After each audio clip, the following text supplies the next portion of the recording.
श्री शिवाय नमस्तुभ्यम दोस्तों, हर हर महादेव। आज गुरुवार का दिन है और गुरुवार के दिन जो है श्री हरि विष्णु भगवान को समर्पित होता है।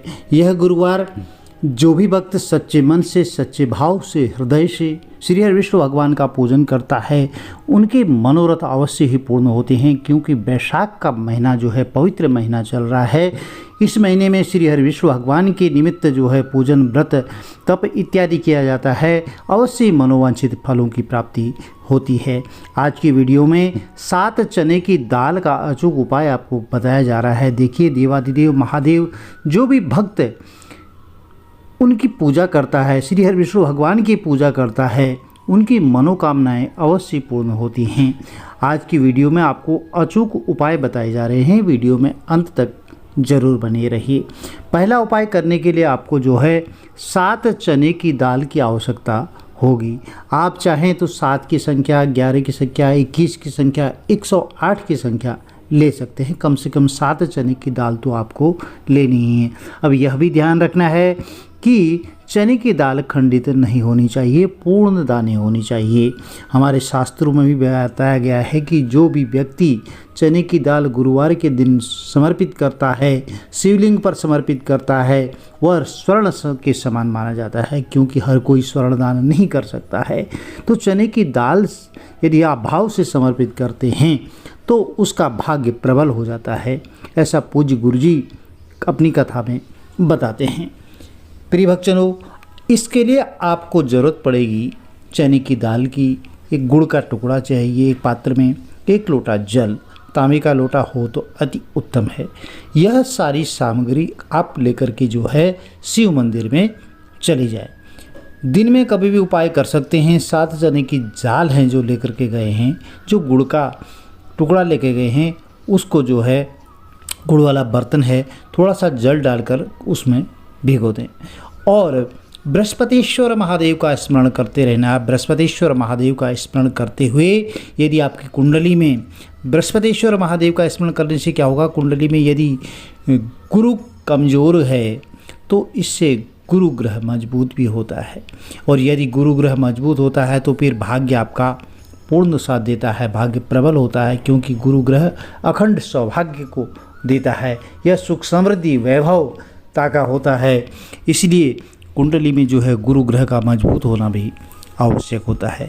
तो इस उपाय को करने के बाद आप जो है जो भी कार्य करते हैं उसमें आपको सफलता निश्चित मिलती है। चाहे आप व्यापार का कार्य करते हैं या विवाह से संबंधित है, संतान से संबंधित है, और कोई संतान ने इंटरव्यू दे रखा है, परीक्षा दे रखी है, कोई उसके पक्ष में निर्णय नहीं आ पा रहा है, कई समय से इंटरव्यू रुका हुआ है, तो उसमें उसको जो है सफलता यानी कि संतान सुख कहीं न कहीं से आपको सुनने को मिलता है। तो यह उपाय आप ज़रूर करें। यदि नौकरी में बरकत नहीं हो रही है, व्यापार में बरकत नहीं हो रही है, नौकरी में पदोन्नति, प्रमोशन चाहते हैं, तो भी आप यह उपाय कर सकते हैं। श्री शिवाय नमस्तुभ्यम बोलते हुए आपको जो गुड़ मिश्रित चने की दाल है वह शिवलिंग पर समर्पित कर देनी है। व्यापार में लाभ निश्चित है। आपकी मनोवांछित अपनी मनोकामना बोलते हुए फिर तांबे का लोटा है ना जो, उसे लेकर के थोड़ा सा जल भगवान गणेश जी, फिर कार्तिकेय जी पर, माता अशोक सुंदरी वाले स्थान पर, माता रानी के हस्त कमल वाले भाग पर, और उसके बाद पूर्ण जल शिवलिंग पर समर्पित कर देना है। श्री शिवाय नमस्तुभ्यम का जाप करते रहना है। मुँह से जो है श्री शिवाय नमस्तुभ्यम स्मरण करते रहना है। इस उपाय को करने से आपको मनोवांछित फलों की प्राप्ति अवश्य होती है। दूसरा उपाय जान लेते हैं। यदि आपके जीवन में दुख बहुत है, तकलीफ दूर नहीं होती है, परेशानी दूर नहीं हो रही है, तो आपको जो आज गुरुवार के दिन यह उपाय जरूर करना है। महादेव देवादिदेव हैं, वह जरूर आपकी मनोकामना पूर्ण करेंगे। यह 7 बिंदी वाला उपाय है, बहुत ही कारगर उपाय है। आपको सामग्री की आवश्यकता होगी, थोड़ा सा पीला चंदन और एक तांबे के लोटे में जल। इसको लेकर के आप शिव मंदिर चले जाना है। एक दीपक लेकर के चले जाएं। और वैसे तो दिन में आप यह कभी भी कर सकते हैं, परंतु प्रदोष काल में यदि यह उपाय करते हैं तो बहुत ही उत्तम रहता है। प्रदोष काल का समय सूर्यास्त से 45 मिनट पहले और 45 मिनट के बाद तक का माना जाता है। सबसे पहले चंदन में थोड़ा सा जल मिला करके गीला कर लें।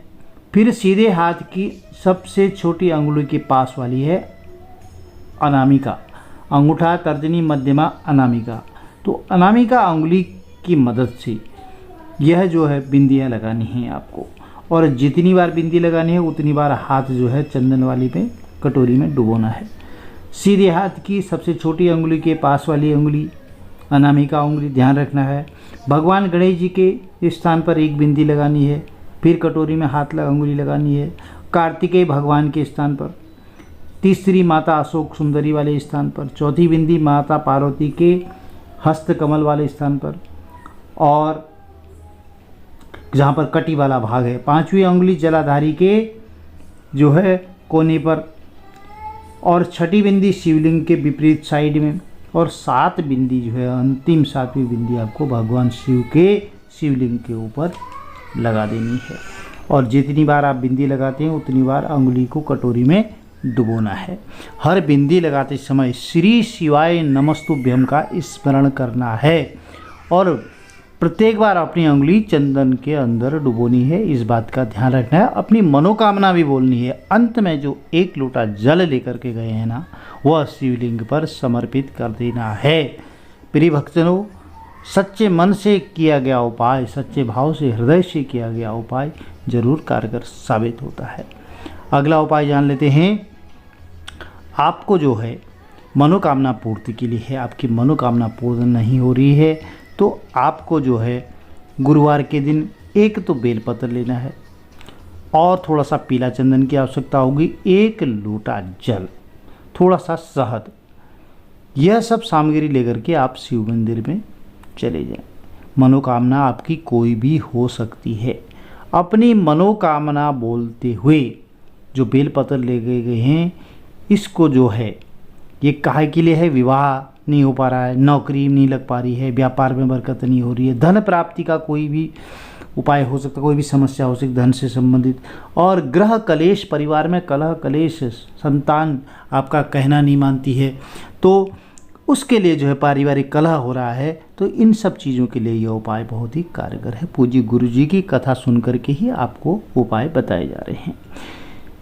अब आपको क्या करना है, जो बेलपत्र ले गए हैं ना, इसको स्पर्श कराना है अशोक सुंदरी वाले स्थान पर, जो चिकनी साइड है शिवलिंग से स्पर्श रहेगी, और जो डंडी वाला भाग है वो जलाधारी की तरफ रहेगा।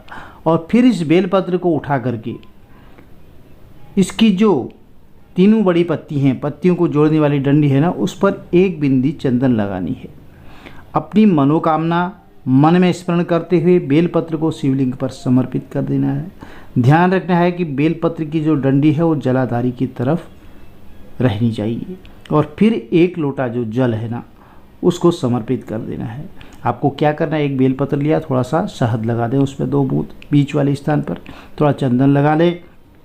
इसको फिर आप जलाधारी से स्पर्श करते हुए, जो चिकनी साइड वाली है, वो डंडी वाला भाग है जलाधारी की तरफ रहेगा, इस बेलपत्र को उठा करके जो है शिवलिंग पर फिर बाद में समर्पित कर देना है, श्री शिवाय नमस्तुभ्यम का स्मरण करते हुए, और प्रदोष काल में करें तो अति उत्तम रहेगा।